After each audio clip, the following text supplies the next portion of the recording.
Halo. Halo. Halo. Halo. Halo. Halo.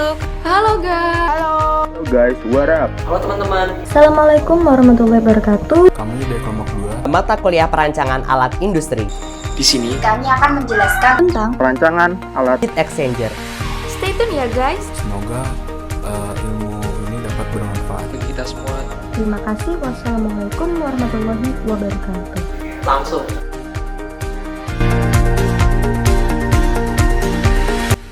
Halo teman-teman, di sini saya akan menjelaskan sedikit kenapa sih kita perlu merancang suatu alat, dan yang akan dibahas pada kelompok kami yaitu merancang suatu heat exchanger. Dalam perencanaan suatu alat, perancangan dan desain yang baik sangat diperlukan untuk menghasilkan suatu alat yang memiliki kualitas yang dapat memenuhi standar dan spesifikasi yang diinginkan. Pada aplikasinya, perancangan heat exchanger itu sendiri merupakan suatu faktor penentu yang signifikan pada suatu proses industri. Heat exchanger dirancang sebisa mungkin agar perpindahan panas antar fluida dapat berlangsung secara efisien.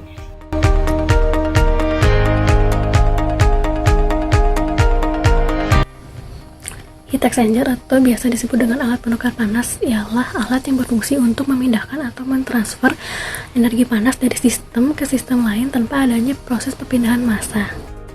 HE jenis double pipe heat exchanger ini merupakan alat penukar panas dengan tipe pipa ganda dan memiliki konstruksi yang cukup sederhana. Biasanya pada alat jenis ini menggunakan pipa dengan bentuk U dan biasa disebut dengan hairpin exchanger. Tipe aliran yang digunakan yaitu murni counter current. Di sebelah sini telah disajikan gambar double pipe heat exchanger, dan selanjutnya akan saya sebutkan mengenai konstruksi dari double pipe HE ini. Yang pertama itu ada hairpin, yaitu penyatuan dua kaki. Yang kedua ada packing anglet. Packing anglet ini menyediakan penyegelan untuk anulus dan mendukung pada inner pipanya. Ketiga ada return band, yaitu ujung-ujung berlawanan yang bergabung membentuk huruf U melalui sambungan las. Selanjutnya ada support lugs, itu untuk pelengkap pada ujung inner pipa. Yang kelima ada flange, itu merupakan penyambung jalur pipa yang nantinya akan memudahkan sambungan agar mudah dibongkar atau dibuka guna pembersihan dan pemeliharaan. Yang keenam ada union joint, yaitu untuk pemasangan inner tube dengan U-bend. Selanjutnya ada nozzles, yaitu bagian kecil dari pipa yang dihubungkan ke shell atau ke saluran yang bertindak sebagai inlet atau outlet dari cairan. Selanjutnya yang terakhir ada gasket, yaitu yang diletakkan di antara dua buah flange agar aliran dapat bergerak dengan bebas.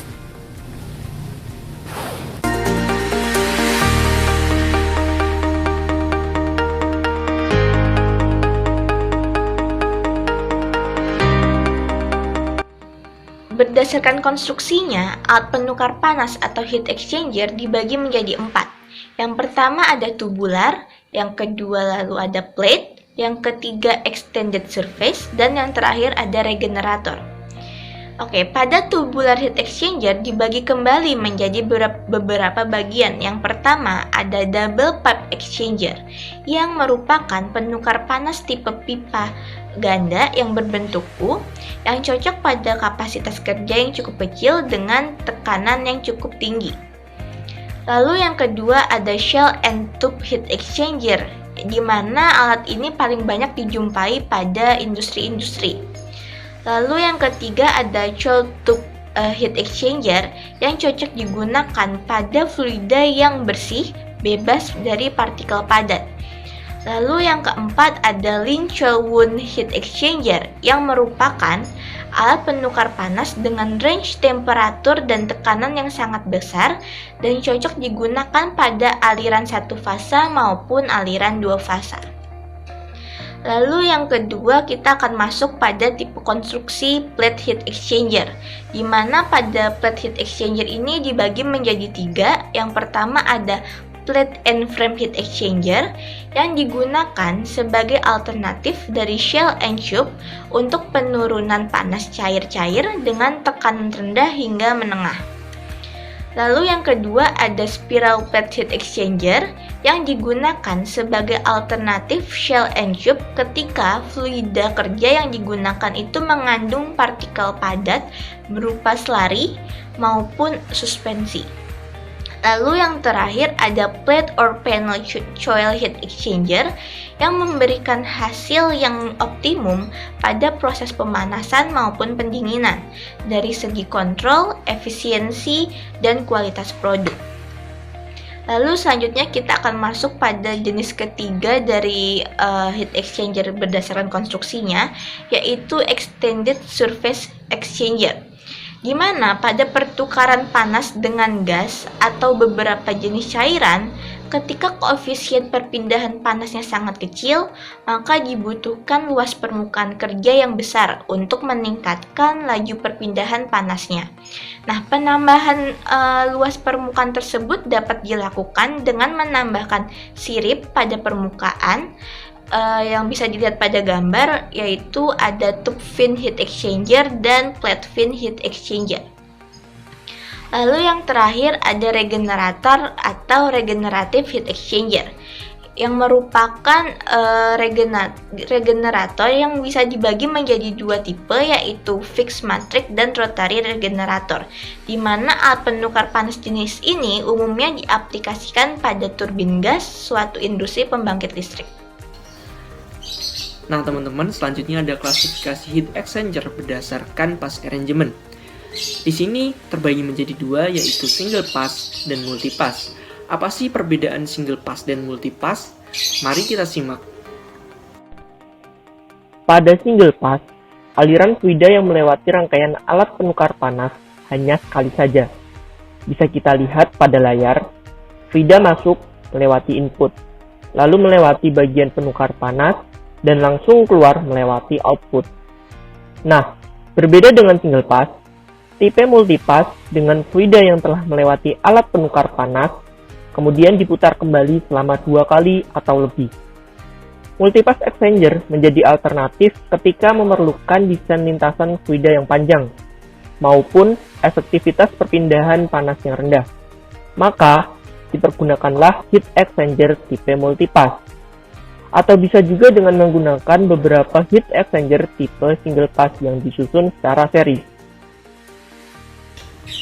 Salah satu keunggulan dari tipe multipass yaitu dengan meningkatnya nilai efisiensi perpindahan panas lebih dari tipe single pass.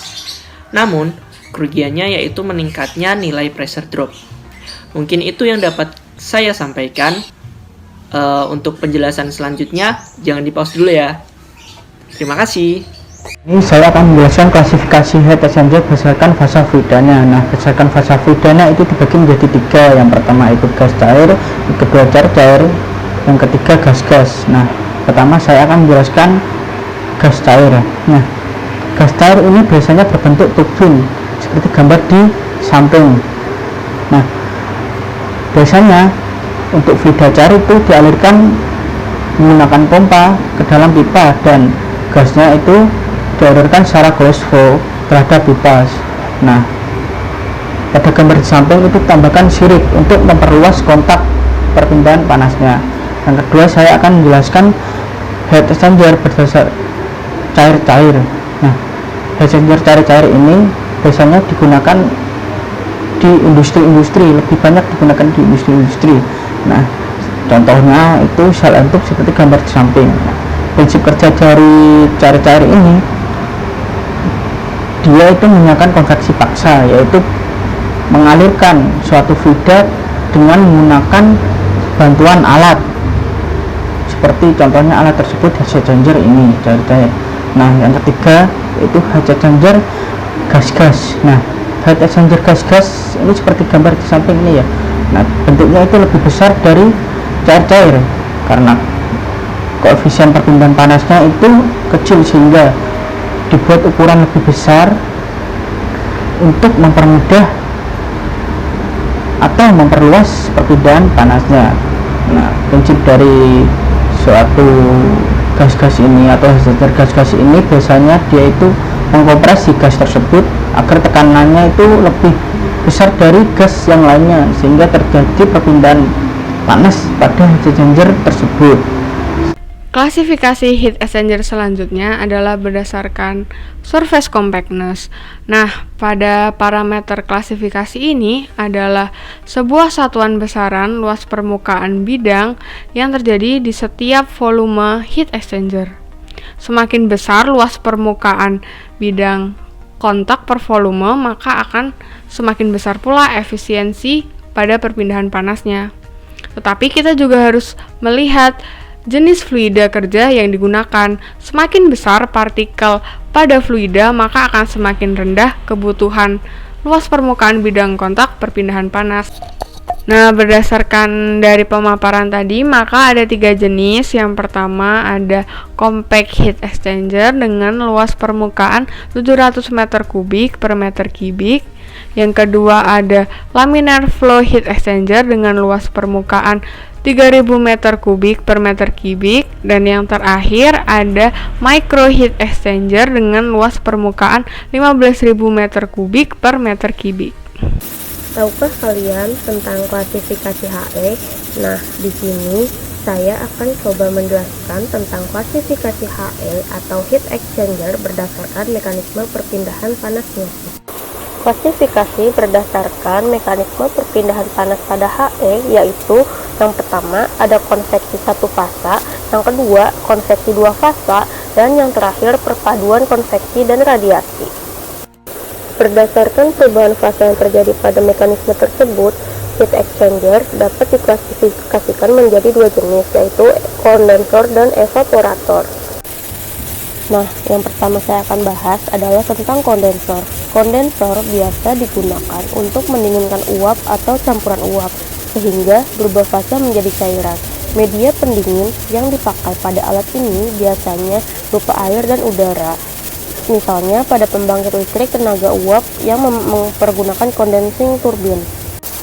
Nah, prinsip kerja dari alat ini yaitu proses pengubahannya dilakukan dengan cara mengalirkan uap ke dalam ruangan yang berisi susunan pipa. Dan uap tersebut akan memenuhi permukaan luar pipa. Sedangkan air yang berfungsi sebagai pendingin akan mengalir di dalam pipa, maka akan terjadi kontak antara keduanya di mana uap yang memiliki temperatur panas akan bersinggungan dengan air pendingin yang berfungsi untuk menyerap kalor dari uap tersebut, sehingga temperatur steam atau uap akan turun dan terkondensasi. Nah, yang kedua adalah evaporator. Evaporator biasa digunakan untuk penguapan cairan menjadi uap, di mana pada alat ini terjadi proses evaporasi atau penguapan suatu zat dari fasa cair menjadi fasa uap. Prinsip kerja dari alat ini yaitu dengan adanya penambahan kalor atau panas untuk memekatkan suatu larutan yang terdiri dari zat terlarut yang memiliki titik didih yang lebih tinggi dan zat pelarut yang memiliki titik didih yang lebih rendah, sehingga dihasilkan larutan yang lebih pekat serta memiliki konsentrasi yang lebih tinggi. Baik teman-teman, kita akan membahas tentang klasifikasi heat exchanger berdasarkan proses perpindahan panasnya. Berdasarkan proses perpindahan panasnya, heat exchanger terbagi menjadi 2 tipe, yaitu tipe kontak tak langsung dan tipe kontak langsung.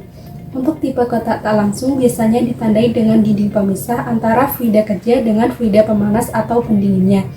Kemudian untuk heat exchanger tipe kontak tak langsung ini terbagi menjadi 3 jenis, yaitu heat exchanger tipe direct transfer, storage type exchanger, dan fluidized bed heat exchanger.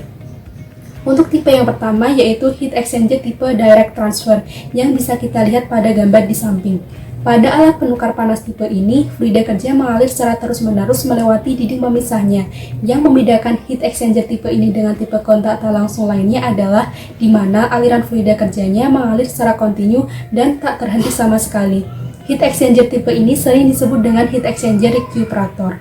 Kemudian untuk tipe yang kedua yaitu storage type exchanger yang bisa kita lihat pada gambar di samping. Alat penukar panas tipe ini memindahkan panas secara bertahap melalui dinding pemisah yang mana alirannya terjadi penyimpanan sesaat sehingga energi panas lebih lama tersimpan di dinding-dinding pemisahnya. Untuk heat exchanger tipe ini sering disebut dengan regenerative heat exchanger. Kemudian tipe yang ketiga adalah fluidized bed heat exchanger. Pada alat penukar panas jenis ini terdapat bed yang menyebabkan aliran fluida panas yang melewati bagian ini kecepatannya menurun karena tertahan bed yang ada. Kemudian panas yang terkandung akan lebih efisien diserap oleh padatan bed tersebut. Kemudian fluidis bed heat exchanger ini bisa kita lihat pada gambar di samping, yang mana pada gambar tersebut menjelaskan bahwa fluida dingin mengalir melalui saluran pipa yang dialirkan melewati bed tersebut dan secara bertahap panasnya ditransfer ke fluida dingin. Kemudian, untuk tipe kedua dari klasifikasi heat exchanger adalah tipe kontak langsung. Jadi, untuk tipe kontak langsung ini, perpindahan panas antara fluida satu dengan lainnya pada alat tipe kontak langsung ini juga melibatkan pencampuran sejumlah massa fluida-fluida tersebut. Untuk tipe kontak langsung ini diklasifikasikan menjadi 3 jenis, yaitu immiscible fluid exchanger, gas liquid exchanger, dan liquid vapor exchanger. Untuk tipe yang pertama yaitu immiscible fluid exchanger yang bisa kita lihat pada gambar di samping. HE tipe ini melibatkan dua fluida tapi tidak mempengaruhi fasa dari fluida tersebut, namun bisa saja diikuti dengan sedikit proses kondensasi maupun evaporasi. Kemudian tipe yang kedua adalah gas liquid exchanger. Contoh dari heat exchanger tipe ini adalah pada cooling tower, di mana dua fluida yang dimaksud adalah air pendingin dan udara panas, yang bisa kita lihat pada gambar di samping. Kemudian, untuk jenis yang terakhir, yaitu liquid vapor exchanger. HE jenis ini biasanya bertujuan untuk menurunkan suhu dari uap air yang sangat panas dengan cara menyemprotkan sejumlah air ke dalam uap air panas tersebut. Liquid vapor exchanger bisa kita lihat pada gambar di samping. Klasifikasi berdasarkan pengaturan aliran. Yang pertama itu ada aliran searah atau parallel flow, kemudian yang kedua itu ada aliran berlawanan arah atau counter flow, dan yang ketiga ada aliran bersilangan atau cross flow. Nah, yang pertama ada aliran searah atau parallel flow. Nah, pada jenis aliran ini, temperatur fluida dingin yang keluar itu tidak dapat melebihi temperatur fluida panas yang keluar dari heat exchanger, sehingga diperlukan adanya media pendingin atau media pemanas yang banyak. Yang kedua ada aliran berlawanan atau counter flow. Fluida yang mengalir pada tipe ini itu memiliki aliran yang saling sejajar namun memiliki aliran yang saling berlawanan arah. Nah, pada desain ini itu memiliki efisiensi perpindahan panas yang paling baik di antara jenis heat exchanger yang lainnya. Hal ini disebabkan karena ketika fluida dingin itu masuk, itu bertemu dengan fluida panas yang akan keluar dari heat exchanger. Kemudian terakhir ada aliran berlawanan atau cross flow. Dua fluida yang mengalir dalam heat exchanger tipe ini memiliki arah aliran yang saling bersilangan atau tegak lurus.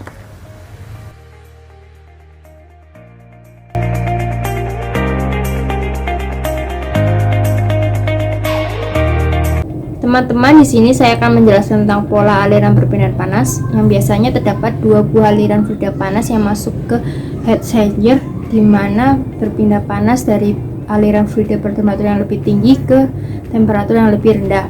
Nah, aliran fluida ini memasuki heat exchanger dengan bertemperatur yang lebih relatif panas dan meninggalkan heat exchanger dengan temperatur rendah. Panas tersebut berpindah ke fluida dingin memasuki heat exchanger, dan ketika meninggalkan heat exchanger maka suhunya relatif lebih tinggi. Nah, teman-teman, di sini ada dua pola aliran perpindahan panas yang berbeda. Yang pertama adalah co-current atau aliran searah. Pertukaran panas ini, kedua fluida panas dan dingin masuk ke dalam sisi yang sama pada alat heat exchanger, kemudian mengalir secara searah. Keluarnya pun berada pada sisi yang sama pula. Yang kedua adalah counter current atau berlawanan arah. Kedua fluida panas dan dingin masuk ke dalam heat exchanger pada sisi yang berbeda, kemudian mengalir secara berlawanan arah dan keluar melalui sisi yang berbeda pula. Untuk memperjelasnya, kami akan memperlihatkan gambar berikut ini beserta dengan grafik pola alirannya.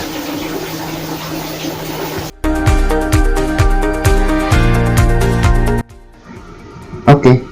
Di sini saya akan menjelaskan tentang cara kerja dari heat exchanger secara umum. Dan dalam penjelasan saya ini, saya menggunakan animasi video dari salah satu contoh heat exchanger, yaitu cell and tube. Nah, langsung saja, heat exchanger atau sering kita sebut dengan alat penukar panas ini merupakan alat yang berfungsi untuk memindahkan energi panas antara dua atau lebih fluida dan terjadi pada temperatur yang berbeda antara kedua fluida tersebut, di mana fluida tersebut ada yang bertindak sebagai fluida panas atau hot fluid dan yang lain bertindak sebagai fluida dingin atau cold fluid.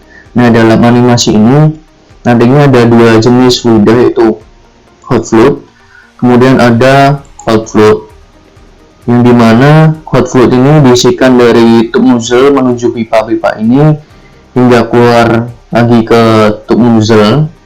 Kemudian yang cold fluid atau fluida dingin akan diisikan dari shell nozzle dan keluar lagi di shell nozzle. Nah, langsung saja kita lihat. Nah, ini teman-teman, tube nozzle diisikan dengan hot fluid atau air panas yang akan mengisi pipa-pipa ini sehingga akan keluar di tube nozzle kembali. Sedangkan yang shell nozzle juga sama, diisikan hingga keluar kembali di shell nozzle ini. Namun yang membedakan di sini yaitu pada tube nozzle yang tadinya panas akan keluar menjadi aliran yang dingin pada tube nozzle selanjutnya. Sedangkan yang cold fluid tadinya air dingin akan keluar menjadi aliran yang bersifat panas. Nah, dalam shell and tube ini memiliki jenis aliran yaitu flow current, teman-teman. Sekian penjelasan dari saya. Terima kasih.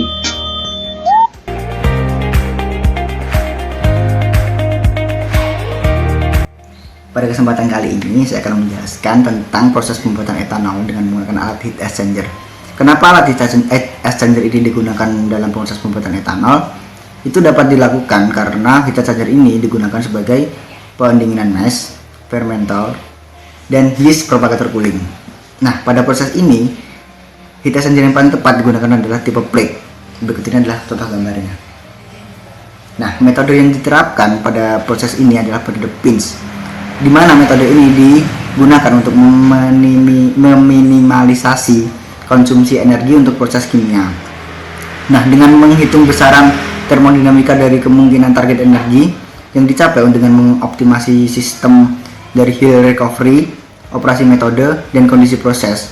Hal ini dapat dilakukan karena untuk menghemat efisiensi dan menghemat juga biaya produksi. Oke, selanjutnya ada tipe alat penukar panas yang biasa digunakan di industri pengolahan bahan pangan, yaitu scrap surface heat exchanger. Nah, gambar alatnya ada di samping sini.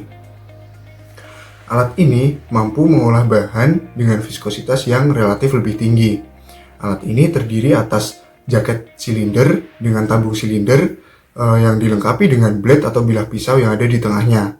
Nah, blade ini nantinya akan berputar sehingga mengakibatkan fluida yang ada di dalamnya itu mengalir ke arah anular. Nah, koefisien perpindahan panas dari alat ini bervariasi pada rentang 900 hingga 4000 Joule per meter kuadrat second derajat Celcius. Alat ini biasa digunakan atau diaplikasikan di dalam produksi es krim dan juga pendinginan lemak yang ada pada produksi margarin. Ya, di sini saya akan menjelaskan salah satu aplikasi heat exchanger dalam industri, yaitu dalam produksi asam sulfat. Reaksi pada produksi asam sulfat yang berasal dari reaksi antara sulfur trioksida dengan air sehingga membentuk asam sulfat berlangsung secara eksotermik. Jenis heat exchanger yang digunakan pada unit ini adalah cell and tube, seperti pada gambar di sebelah saya ini. Dalam hal ini, apabila temperatur tidak dijaga secara konstan pada suhu operasi, yakni sekitar 400 derajat Kelvin, maka akan membentuk sebuah mist atau kabut dari asam sulfat, yang mana dapat membahayakan proses operasi. Oleh karena itu, unit heat exchanger ini diterapkan pada sistem ini untuk menjaga suhu sistem pada batas aman operasi, yakni 400 derajat Kelvin.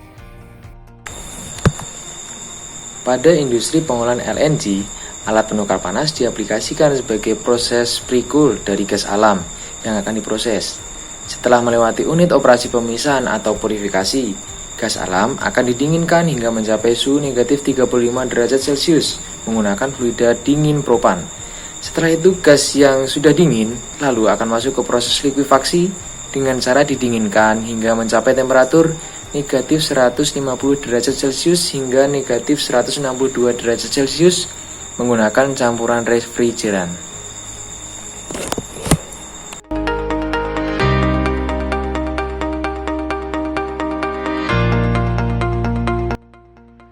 Halo, perkenalkan nama saya Leonardus Perdana dari kelompok 2 perancangan alat industri kimia.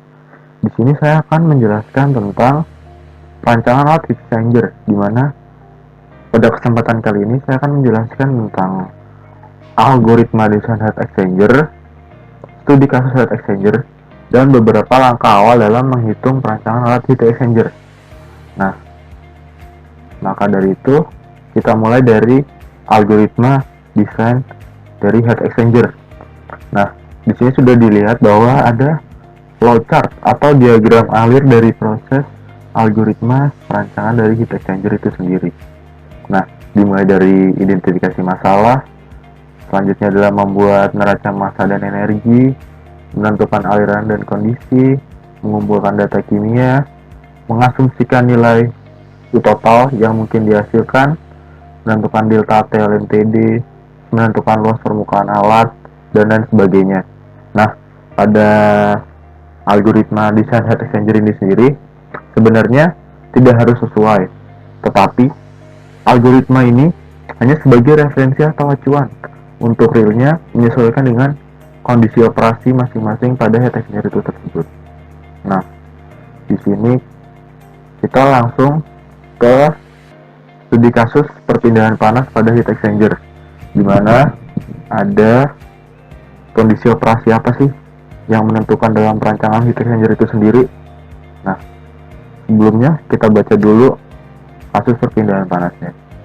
Ketersediaan metil asetat dan karbon monoksida yang cukup besar di Indonesia dapat dijadikan peluang untuk mendirikan pabrik asetat anhidrit demi mengurangi angka impor produk tersebut.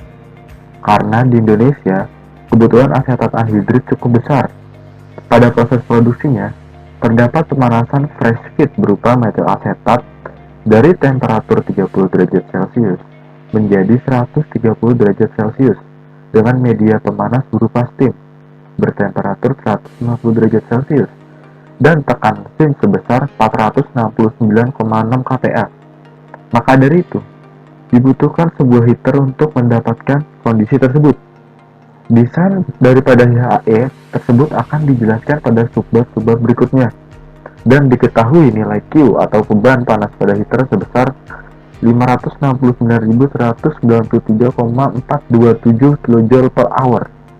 Nah, dari kasus tersebut, langkah pertama yang kita cari adalah mencari atau menganalisis data-data apa saja yang diketahui pada soal. Nah, diketahui pada heat exchanger memiliki inner pipe dan annulus. Nah, di sini kita sudah mendapatkan data-data pada kasus tersebut. Oh ya, sebelumnya referensi dari kasus ini adalah pembuatan pabrik asetat anhidrit dengan bahan baku metil asetat dan karbon monoksida, di mana fluida dingin adalah metil asetat. Selain sebagai bahan baku, metil asetat juga sebagai media dingin dari heat exchanger tersebut. Kemudian ada laju alir dalam inner pipe sebesar sekian, yaitu suhu rendah pada inner pipe, yaitu 30 dan 130 derajat Celcius, di mana nanti dikonversikan menjadi Fahrenheit, di mana menghasilkan 86 derajat Fahrenheit dan 266 derajat Fahrenheit. Kemudian pada annulus memiliki fluida panas, yaitu adalah steam atau udara, dengan laju alur sebagai berikut, dan memiliki suhu rendah dan temperatur tinggi 150 derajat Celcius, sama keduanya. maka dikonversikan menjadi derajat Fahrenheit dan keduanya memiliki nilai 302 derajat Fahrenheit. Nah, langkah selanjutnya yaitu menentukan jenis heater. Jenis heater yang digunakan berdasarkan luas perpindahan panas A. Bila A lebih besar dari 200 feet pangkat 2, maka jenis heater yang digunakan adalah cell and tube. Area perpindahan panas atau surface area dirumuskan berdasarkan persamaan berikut. A sama dengan Q per UP kali delta T, dan Q sama dengan WC T delta T, T1 min T2. Nah, di sini ada huruf kapital dan huruf kecil, di mana huruf kapital itu menandakan fluida panas dan huruf kecil menandakan fluida dingin. Nah, di sini kita tahu bahwa menentukan jenis heater adalah dengan area perpindahan panas atau surface area atau A, di mana lebih besar daripada 200, kita menggunakan cell and tube. Gimana sih cara menghitungnya? Nanti akan dibahas lebih lanjut di tahap selanjutnya. Maka untuk mengetahui jenis HE apa yang akan kita gunakan, apakah cell and tube, apa yang lain, maka kita harus menghitung nilai A terlebih dahulu. Sehingga jika nilai A sudah diketahui, maka kita akan tahu jenis heater apa yang digunakan. Nah, selanjutnya beban panas pada heater. Nah, beban panas pada heater atau Q sudah diketahui pada studi kasus, di mana sebesar 569.193,427 kJ per hour. Nah, maka langsung saja dimasukkan nilai tersebut dan dikonversikan menjadi BTU per hour, sehingga dihasilkan nilai segini. Nah, untuk nilai Q yang nilainya belum diketahui, jika Q belum diketahui, maka dapat melihat referensi pada buku Karen di example 6.1 yang nanti akan dijelaskan di tahap selanjutnya jika Q belum diketahui. Nah, selanjutnya itu adalah menghitung delta T LMTD, di mana menggunakan data high temperature dan low temperature dan menghasilkan diferensial. Nah, sekarang pada high temperature dulu. Pada high temperature itu pada fluida panas menghasilkan 302 derajat Celcius dan pada fluida dingin menghasilkan 266 derajat Celcius. Nah, ini diambil dari data awal yang tadi sudah diketahui, yang sudah dicari dan dikonversi pada kasus. Nah, pada low temperature fluida panas sama memiliki 302 derajat Fahrenheit dan pada fluida dingin memiliki nilai 86 derajat Fahrenheit, sehingga menghasilkan delta T sebesar 36 dan 260 derajat pada high temperature dan 260 derajat pada low temperature. Nah, untuk diferensiasinya pada fluida panas tidak ada, karena nilai dari temperatur tinggi dan temperatur rendah itu sama, maka diferensiasinya adalah 0. Nah, berbeda dengan fluida dingin, di mana pada temperatur tinggi memiliki nilai 266 derajat Fahrenheit dan pada temperatur rendah memiliki nilai 886 derajat Fahrenheit dan memiliki diferensiasi 180 derajat Fahrenheit, sehingga menghasilkan delta T minus 180 derajat Fahrenheit. Nah, selanjutnya masuk ke delta T LMTD, dimasukkan rumus sebagai berikut, sehingga menghasilkan nilai delta T LMTD sebesar 100,459 derajat Fahrenheit. Nah, demikian penjelasan dari saya mengenai kasus pada heat exchanger dan tahap-tahap awal dalam menentukan perancangan heat exchanger. Sekian, dan akan dilanjutkan oleh rekan saya untuk memilih UD berdasarkan tabel 8 pada Karen 1965. Terima kasih.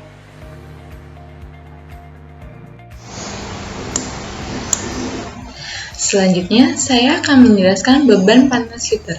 Beban panas heater kita simbolkan dengan huruf Q. Q ini kita dapatkan dalam kasus dari hasil perhitungan neraca massa dan energi, di mana didapatkan 569.193,427 kJ per hour atau 539.491,2064 BTU per hour. Q ini nanti kita gunakan untuk menghitung A atau surface area.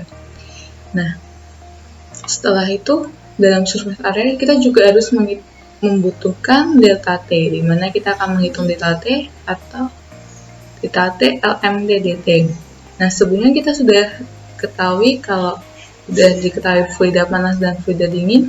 Nah, di sini ada fluida panas high temperatur atau T2 besar sebanyak 302 derajat Fahrenheit dan low temperatur 302 derajat Fahrenheit atau T1 besar. Selanjutnya ada fluida dingin 266 derajat Fahrenheit atau T2 kecil dan low temperatur 86 derajat Fahrenheit atau T1 kecil. Nah, di sini ada perbedaan antara fluida panas dan fluida dinginnya. Selanjutnya kita masukkan ke dalam rumus, apa itu rumus delta T LMD dt. Nah, rumusnya yaitu T besar T1 besar dikurangi T2 kecil dikurang T2 besar dikurangi T1 kecil dibagi ln T1 besar dikurang T2 kecil per T2 besar min T1 kecil. Nah, didapatkan sebesar ini yaitu 10459 sekian derajat Fahrenheit.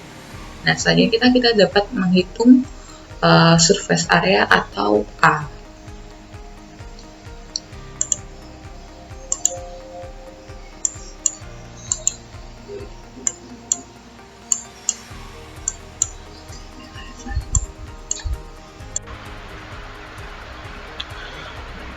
Ya, oke. Selanjutnya adalah memilih UD berdasarkan tabel 8 pada Karen ya. Dilihat hot fluidnya itu adalah steam dan cold fluidnya itu tadi kita memakai karbon monoksida itu like organik. Untuk menentukan UD-nya kita lihat pada tabel 8. Nah, seperti ini tabel 8 Karen. Nah, ini kita lihat di mana hot fluidnya itu steam dan cold fluidnya itu like organic. Dapat overall UD-nya itu 100 sampai 200. Oke, ini 100 sampai 200. Kita asumsikan UD-nya itu 200 BTU per hour feet kuadrat derajat Fahrenheit. Kemudian kita tentukan area perpindahan panasnya atau surface area dengan rumus A Q per UD kali delta LMTD ya. Ini maksudnya LMTD. Nah, ini kan tadi Q-nya udah didapat nih 539.491, sekian BTU per hour. Terus delta LMTD-nya juga 100,4599 sekian derajat Fahrenheit dan UD yang udah kita asumsikan itu 200. Nah, masukkan ke dalam rumus ini didapat 26,851 sekian feet kuadrat. Nah, karena A yang kita dapat itu kurang dari 200 feet kuadrat, maka digunakan tipe double pipe dengan ukuran standar yang digunakan berdasarkan tabel 11 pada buku Karen. Nah, seperti ini. Oke. Nah, ini kita asumsikan juga untuk pengambilan nomor IPS-nya, karena sebenarnya nomor IPS ini berdasarkan karakteristik faktor fluida juga. Semakin besar angkanya juga semakin korosif. Maka dari itu, karena kita memakai karbon monoksida, kita asumsikan 2 sama 3. Nah, kita pindahkan ke dalam sini biar memudahkan.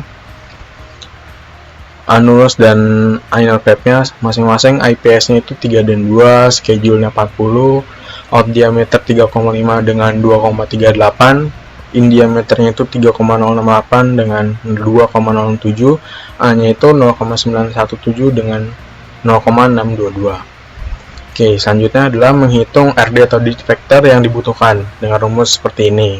Untuk menghitung RD itu dilakukan dengan algoritma perhitungan sebagai berikut. Yang pertama, menentukan temperatur kalorik dulu, kemudian menghitung UC, dan menghitung UD baru didapat di vektor. Saya akan menjelaskan menentukan temperatur kalorik. Sebelum itu kita cek dulu viskositasnya di tiap terminal dingin untuk tiap fluida. Untuk di inner pipe pada suhu 86 derajat Fahrenheit itu memiliki viskositas 0,399 cp dan anulusnya pada suhu 302 memiliki viskositas 0,11 cp. Nah, ini didapat dari lampiran skripsi yang menjadi referensi dari kami. Nah, seperti ini ya. Dapat suhunya viskositasnya segini dan segini. Oke. Nah, kemudian karena viskositas yang didapat itu kurang dari 1 cp, maka T average-nya, yang dimana T besar ini adalah pada fluida panas dan T kecil ini pada fluida dingin, dengan rumus T1 plus D2 per 2. Nah, seperti ini ya, 302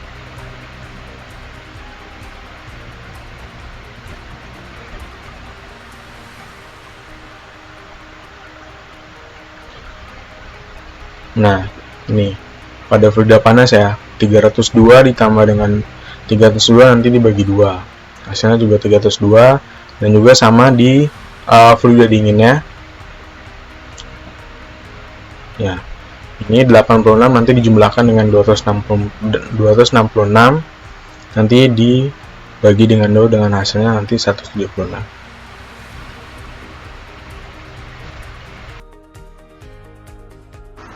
Langkah selanjutnya setelah kita menghitung nilai temperatur kalorik, yaitu menghitung nilai UC atau Clean Overall Coefficient. Nah, untuk rumus dari UC sendiri adalah HIO dikali HO per HIO plus HO. Nah, sebelum kita mencari nilai UC ini, maka kita harus mengetahui dulu nih nilai HIO dan HO. Dimana nilai HIO dan HO ini dapat kita cari dengan dua tahapan ya teman-teman. Kita bagi menjadi dua proses. Nah, untuk proses yang pertama adalah untuk perhitungan pada hot fluid yang ada di anulus berupa steam, dan yang perhitungan kedua adalah untuk hot fluid yang ada di inner pipe berupa metil asetat. Nah, langkah pertama untuk yang perhitungan hot fluid adalah mencari flow area dan equivalent diameter. Nah, untuk flow area ini dinotasikan dengan AA, di mana rumusnya dapat dicari di equation 6.3 yang ada di Karen, yaitu P kali D2 kuadrat min D1 kuadrat dibagi 4. Nah, D2 dan D1 ini adalah inside diameter dan outside diameter yang sudah kita dapatkan dari tabel 11 yang ada di Karen, yang sudah dijelaskan oleh teman saya. Nah, dari data tersebut kita konversi dari inci menjadi feet dengan cara dikalikan 0,0833. Maka didapatkan hasil seperti yang tertera di layar. Kemudian kita substitusikan data-data tersebut ke equation 6.3. Maka didapatkan hasil sebesar 0,0204 feet kuadrat. Nah, kemudian kita mencari nilai equivalent diameter atau dinotasikan dengan DE, yang mana rumusnya adalah D2 kuadrat min D1 kuadrat dibagi D1. Nah, data-datanya sudah kita dapatkan, tinggal kita substitusikan saja ke persamaan tersebut. Maka didapatkan hasil sebesar 0,131 feet. Kemudian perhitungan yang kedua, kita mencari laju alir massa atau GA, di mana rumus dari GA sendiri adalah W per AA. W sendiri adalah laju alir yang sudah diketahui di kasus tersebut ya teman-teman, yang satuannya adalah pound per hour. Nah, kemudian dari W tadi, dari data tersebut tadi kita substitusikan ke rumus, kemudian didapatkan hasil sebesar 26285,363 pound per hour feet kuadrat. Nah, langkah selanjutnya adalah menghitung nilai Reynolds atau dinotasikan dengan REA. Nah, Reynolds number ini rumusnya adalah ini teman-teman. Jadi di rumus Reynolds number sendiri ada unsur viskositas atau rumusnya DE kali GA per viskositas. Maka dari itu kita harus mencari nilai viskositas terlebih dahulu ya teman-teman. Nah, untuk viskositas senyawa dengan fasa gas atau vapor kita bisa dapatkan pada grafik 15. Sedangkan untuk senyawa dengan fasa liquid kita bisa dapatkan di figur 14 di Karen. Nah, untuk di figur 15 Karen ini ada yang namanya koordinat X dan Y. Nah, koordinat X dan Y ini nantinya akan berguna bagi kita untuk mencari nilai viskositas tersebut ya teman-teman. Nah, bisa dibaca sendiri atau bisa dilihat sendiri teman-teman di layar bahwa koordinat yang kita gunakan adalah untuk senyawa karbon monoksida, yaitu steam ya teman-teman. Steam yang kita gunakan adalah karbon monoksida. Nah, untuk karbon monoksida sendiri nilai X dan Y nya adalah 11 dan 20. Nah, 11 dan 20 nantinya akan kita terapkan untuk membaca grafik 15 dari Karen. Mari kita baca grafiknya seperti ini teman-teman. Nah, ini adalah grafik 15 atau fig 15, feature 15, features 15 dari Karen untuk mencari nilai viskositas untuk senyawa vapor atau gas, vapor dan gas. Nah, yang pertama sumbu X itu adalah 11. Kita tarik dari sumbu X ke atas, tarik ke atas seperti ini. Nah, kemudian dari sumbu Y kita tarik ke samping kanan seperti ini, sehingga dia akan membentuk garis seperti tanda plus ya teman-teman. Nah, di tanda plus itu kan dia ada titiknya tuh teman-teman, titik di tengah-tengah sini, titik di tengah-tengah sini ya. Nih, pakai pointer aja. Nih di sini ya teman-teman. Nah, maka dari itu dari suhu, misalnya suhunya adalah 302 derajat ya yang mau kita cari. Dari 302 derajat sini kita hubungkan ke garis yang ada di tengah-tengah sini teman-teman, titik di sini. Serat. Nah, seperti itu teman-teman.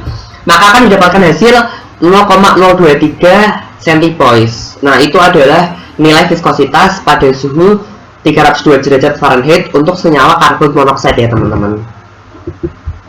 Ini kita kembali lagi ke Excel, kita sudah mendapatkan nilai viskositas sebesar 0,023 centipoise, kemudian kita konversikan ke pound per hour feet dengan cara dikali 0,4133, maka didapatkan hasil 0,009 sekian. Terus kita mencari ke berapa sih nilai Reynolds number-nya dengan cara mensubstitusikan data-data yang sudah kita cari tersebut ke dalam rumus ini teman-teman. Maka akan didapatkan hasil sebesar 362.831,5311 untuk Reynolds number-nya.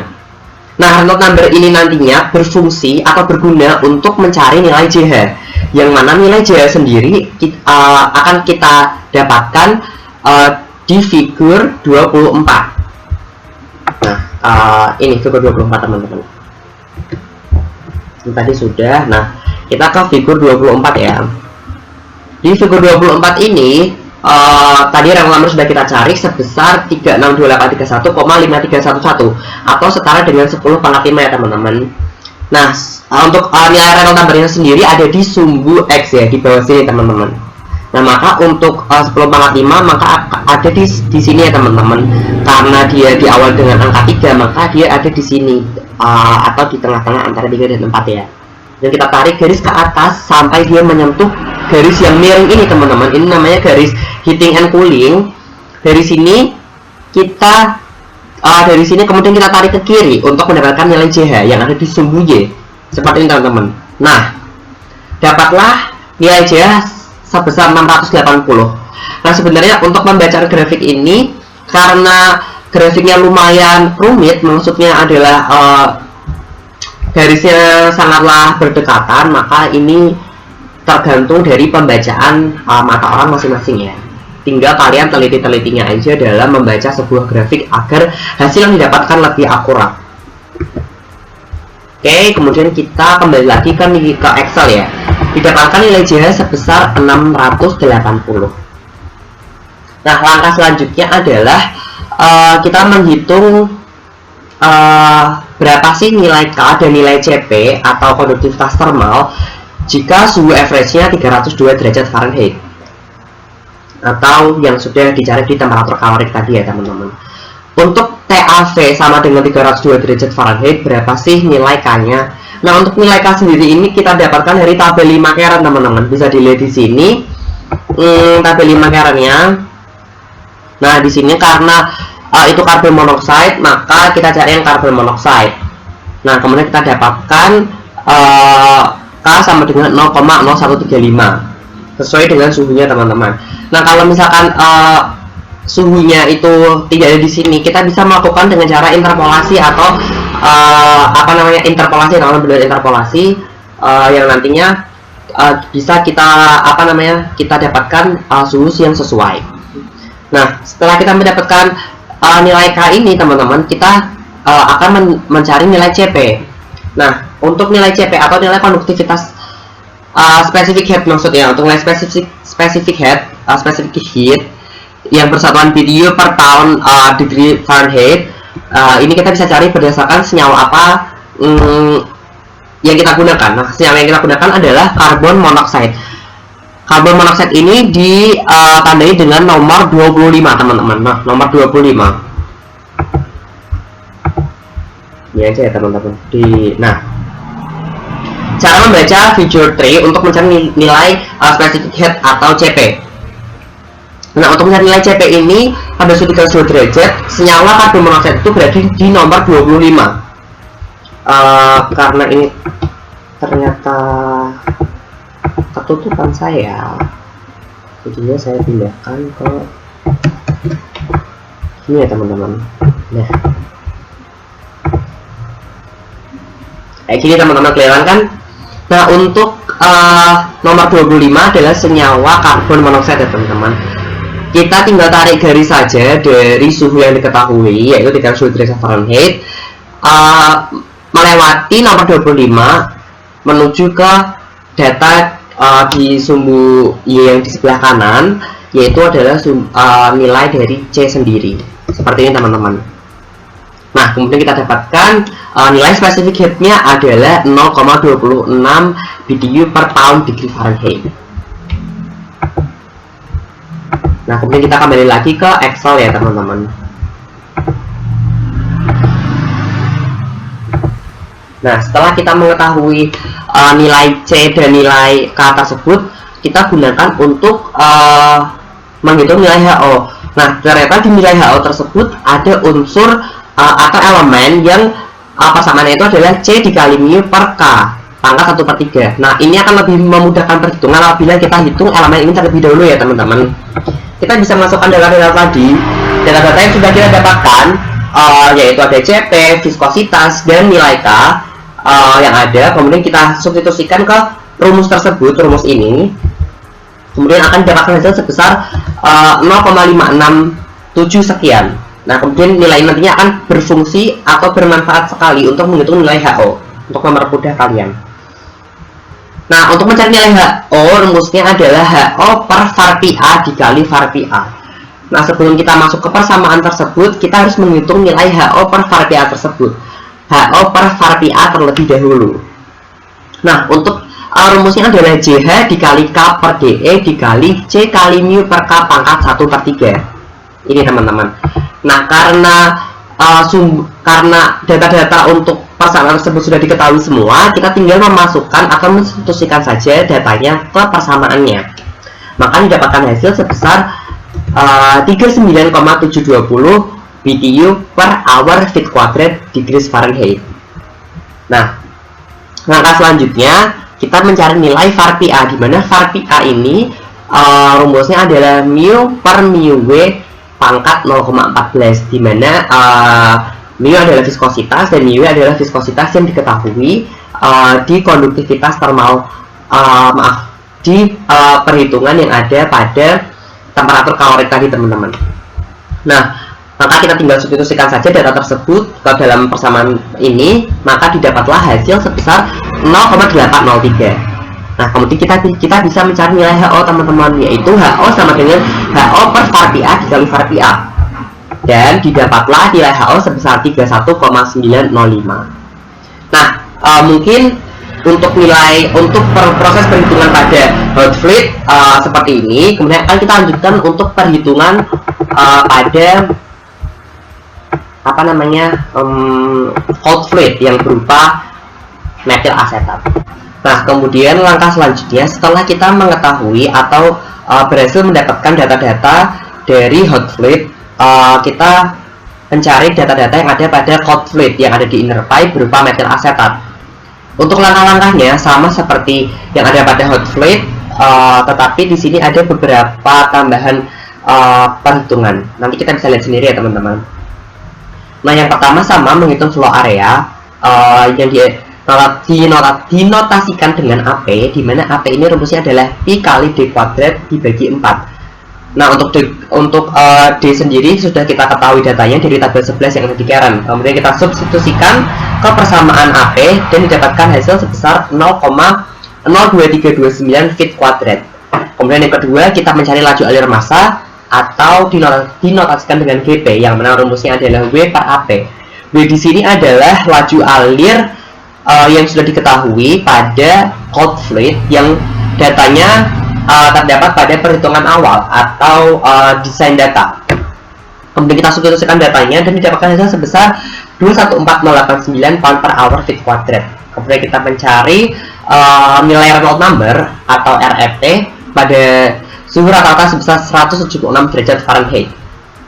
Nah, pada Reynolds number ini ada elemen yang namanya viskositas. Maka dari itu kita harus mencari nilai viskositas terlebih dahulu. Untuk nilai viskositas kita cari dari figur 14 Karen. Kenapa tidak figur 15 seperti yang hot fluid? Karena untuk yang hot fluid ini berupa steam ya teman-teman, atau figur 15 itu hanya dikhususkan untuk senyawa dengan fasa vapor and gases. Sedangkan untuk figur 14 ini dikhususkan untuk senyawa dengan fasa liquid.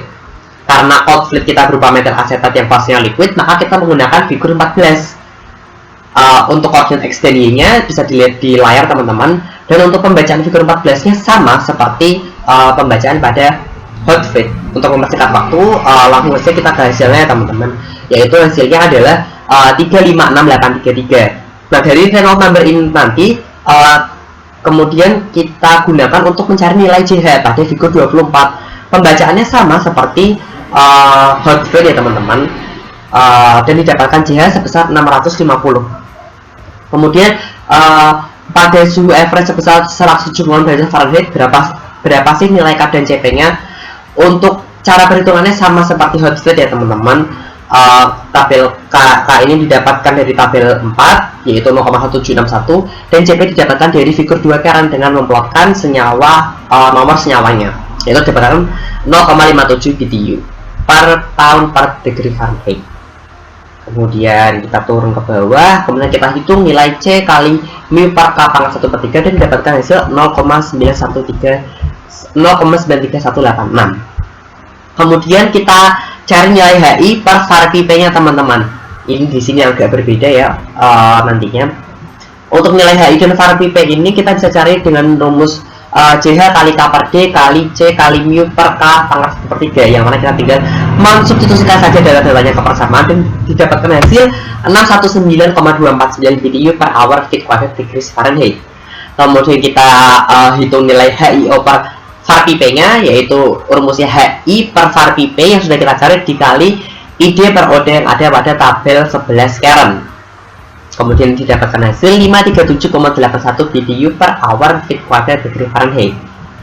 Kemudian, nah di sini nih yang agak berbeda teman-teman. Di nomor 7 sampai nomor 9. Di nomor 7 ini ada temperatur dinding atau TW. TW ini rumusnya adalah TC plus HO per var PA per HIO per var pipe plus HO per var PA dikali TC pada hot fluid dikurangi TC pada cold fluid. Nah, atau delta TLMTD teman-teman. Kita tinggal substitusikan saja rumus-rumus data-datanya ke rumus tersebut dan dapatkan hasil 184,66 degree Fahrenheit. Nah, kemudian pada suhu TW ini sebesar 184,6 degree Fahrenheit, berapa sih nilai viskositas W-nya? Nah, untuk nilai viskositas W-nya sendiri bisa kita cari dari figur 2 untuk nilai spesifiknya tadi teman-teman. Untuk langkah-langkahnya sama, kita tinggal plot saja sesuai dengan senyawanya, kemudian didapatkan hasil 0,56 CP. Dan kemudian untuk nilai var pipe nya sendiri adalah 0,89323, yang mana ini merupakan hasil bagi antara mu dan mu W yang nantinya dipangkatkan 0,14. Kemudian kita mencari koreksi koefisien atau HIO Yang mana rumusnya adalah HIO sama dengan HIO per var pipe dikali var pipe. Kita substitusikan data-datanya dan didapatkan hasil 480,39 BTU per hour feet kuadrat degrees Fahrenheit. Nah, setelah kita mencari semua data-data dari hot fluid dan cold fluid, maka kita bisa cari tahu nih berapa sih nilai UC-nya. Nah, sehingga didapatkan nilai clean overall coefficient atau UC sebesar 29,91819439 BTU per hour feet kuadrat degree Fahrenheit, yang mana ini merupakan hasil bagi dari HIO dikali HO dan HIO plus HO, teman-teman. Nah, untuk nilai UC-nya sampai situ, kemudian akan dilanjutkan ke step berikutnya. Selanjutnya, kita menghitung UD atau Design Overall Coefficient-nya. Sebelumnya, kita perlu ketahui dulu nilai RD sebesar 0,001 hour feet kuadrat Fahrenheit per BTU yang didapatkan dari tabel 8 Karen. Bisa kita lihat di samping yang ditandai merah, yaitu growth faktornya sebesar 0,001. Itu dimasukkan sebagai nilai RD. Kita lanjut untuk menghitung UD-nya sendiri dengan rumus 1 per UD sama dengan 1 per UC ditambah RD. Kita dapatkan nilai UD desainnya sendiri sebesar 29,05 BTU per hour feet kuadrat Fahrenheit. Setelah kita menghitung UD atau UD desainnya, kita lanjut untuk menghitung A atau surface area required-nya.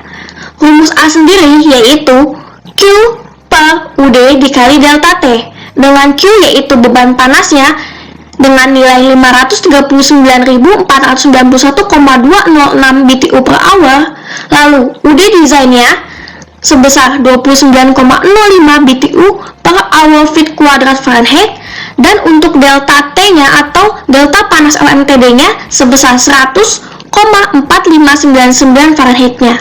Maka kita dapatkan nilai A sebesar 184,867 feet kuadrat.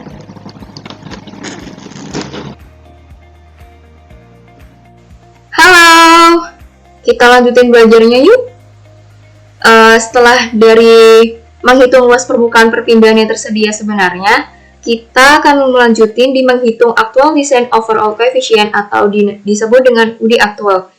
Di mana rumus dari UD aktual itu sendiri yaitu adalah Q.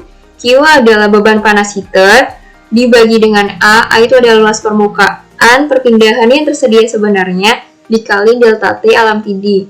Dimasukkan angka-angka yang sudah diketahui dalam persamaan ini sehingga didapatkan UD aktualnya sebesar 29 BTU per hour feet kuadrat derajat Fahrenheit. Biasanya UD aktual itu disebut dengan UD koreksi. Sehingga UD koreksi sama dengan UD desain, maka asumsi perhitungan kita itu benar. UD desain itu sendiri tadi sudah dijelaskan oleh rekan saya sebelumnya loh. Masih ingat kan? Nah, setelah didapatkan nilai UC dan UD aktual, maka kita akan menghitung nilai RD. Nilai RD itu apa sebenarnya? Nilai RD itu adalah falling factor. Rumusnya yaitu ini. UC dikurangi UD per UC kali UD. Dimasukin aja angka-angkanya dalam persamaan ini. Nanti pasti dapat nilai RD perhitungan. Nah, RD perhitungan itu sendiri didapatkan sebesar 0,001 hour feet kuadrat derajat Fahrenheit per BTU. RD yang diperlukan sebesar 0,001 juga. Ini bisa dilihat dari tabel 8 Karen. Ini sudah saya cantumkan, di mana di bagian dead factor itu ada 0,001. Sehingga RD hitung dan RD diperlukan itu sama, maka heat exchanger yang kita hitung termasuk dalam kategori yang diharapkan. Ada 3 kategori. Yang pertama ada over design, yang kedua ada diharapkan, dan yang ketiga ada under design. Over design itu bila RD hitung lebih besar dari RD ketentuan, sehingga alat heat exchanger yang kita hitung itu bisa dipakai namun harganya sangat mahal. Yang kedua nih, yang diharapkan, seperti dari hasil perhitungan kita, RD hitung sama dengan RD ketentuan. Sedangkan yang under design itu kurang dari RD ketentuan sehingga alatnya itu tidak bisa dipakai sama sekali, sehingga harus menghitung dengan perhitungan ulang lagi. Sekedar info, RD itu sama dengan dead factor. Ketetapan volume factor untuk air itu antara 0,001 sampai 0,002 BTU per hour feet kuadrat derajat Fahrenheit. Setelah di 2.3.10, lanjutin yuk. Belum selesai loh. Kita harus menghitung di 2.3.11 untuk menghitung pressure drop. Karena ada dua jenis, yang pertama harus menghitung di hot fluid, dan yang kedua itu ada di cold fluid, maka kita harus menghitung satu-satu nih. Yang pertama itu ada hot fluid, itu di bagian annulus, itu berupa steam. Sedangkan di cold fluidnya itu di bagian inner pipe, berupa metil asetat. Untuk logaritma perhitungan dimulai dari menghitung D aksen, di mana rumus D aksen sesuai dengan equation 6.4 di Karen itu D2 min D1. Hasil dari D2 min D1 itu tadi sudah dijelaskan oleh rekan saya sebelumnya di bagian flow area. Kalau kalian masih ingat, pasti tahu. Nah, tinggal dimasukin aja angkanya. Kemudian didapat hasil sebesar 0,057 feet. Lanjutin nih untuk menghitung RE aksen. RE aksen sama dengan DE aksen dikali GA. GA itu adalah laju alir massa dibagi dengan viskositas. RE aksen didapat 158.505,698. Fanning factor jangan lupa dihitung. Fanning factor itu merupakan faktor gesekan. Untuk turbulen, rumusnya itu 0,0035 ditambah 0,264 dibagi RE aksen dipangkatkan 0,42. Rumus ini tuh sesuai di equation 3.47b di Karen. Tinggal masukin aja angka-angkanya. Nanti didapat F sebesar 0,005 dan densitasnya itu dari studi kasus sebesar 54,17 pound per cube. Yang kedua, menghitung delta FA. Delta FA rumusnya 4 kali fanning factor kali GA itu laju alir massa kuadrat kali L itu panjang per 2 kali G kali rho kuadrat kali DE. DE itu tadi yang DE aksen. Dimasukkan angka-angka perhitungan, didapatkan delta FA sebesar 0,03 feet. Logaritma yang ketiga itu VA, rumusnya adalah laju alir massa dibagi rho per 3600. VA hasilnya 0,134 feet per second. Delta FI 1 dikali V kuadrat. V kuadratnya itu data dari VA dibagi dengan 2G. Delta FI-nya 0,00028 feet. Terakhir ada delta PA, yaitu rumusnya adalah delta FA ditambah delta FI dikali rho per 144. Nah, delta PA-nya sebesar 0,01 C. PSI. Yang kedua, setelah menghitung di hot fluid, kita juga tidak boleh lupa untuk menghitung di cold fluid, yaitu inner pipe berupa metil asetat. Rumusnya hampir sama dengan yang sebelumnya. Yang pertama, menghitung RE. Reynolds number-nya itu 356833. Fanning factor-nya rumusnya sama untuk turbulen. Didapatkan hasilnya itu 0,00473 feet kuadrat per inch kuadrat. Nah, S ini adalah spesifik gravity, didapatkan dari tabel 6 Karen. Bisa kita lihat ada metil asetat, S-nya itu 0,93 joule per pound. Densitasnya sama dari data studi kasus. Yang kedua adalah delta FP, rumusnya juga masih sama dengan yang annulus. Terus delta FP didapat 0,59 feet. Terakhir ada delta PP. Delta PP-nya itu delta FP dikali rho per 144. Hasilnya itu 0,2 PSI. Nah, terakhir mana ya?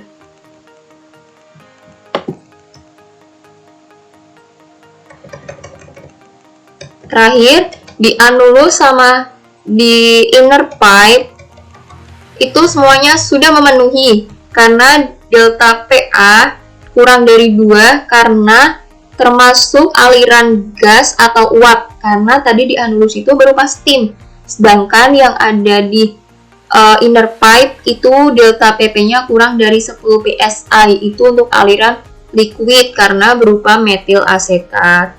Sehingga perhitungan dari semua asumsi yang sudah kita hitung dari tadi, maka dapat disimpulkan heat exchanger yang kita hitung bisa digunakan. Seperti itu kurang lebihnya penjelasannya teman-teman. Semoga kalian semua bisa paham dan terus semangat untuk belajar.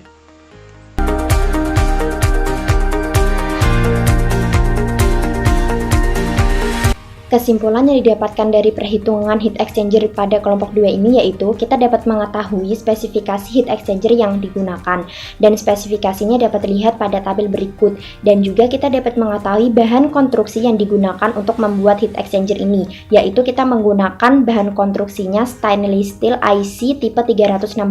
Kenapa menggunakan bahan konstruksi tersebut? Karena stainless steel tersebut merupakan jenis baja yang di dalamnya terdapat kandungan nikel, sehingga dapat tahan terhadap suhu rendah maupun suhu tinggi, dan stainless steel tersebut merupakan stainless steel yang mudah dibentuk dan mudah untuk dibuat. Sekian penjelasan dari kami mengenai perancangan heat exchanger. Kami mohon maaf Apabila penyampaian kami kurang jelas. Semoga materinya dapat bermanfaat bagi kita semua. Terima kasih. Terima kasih.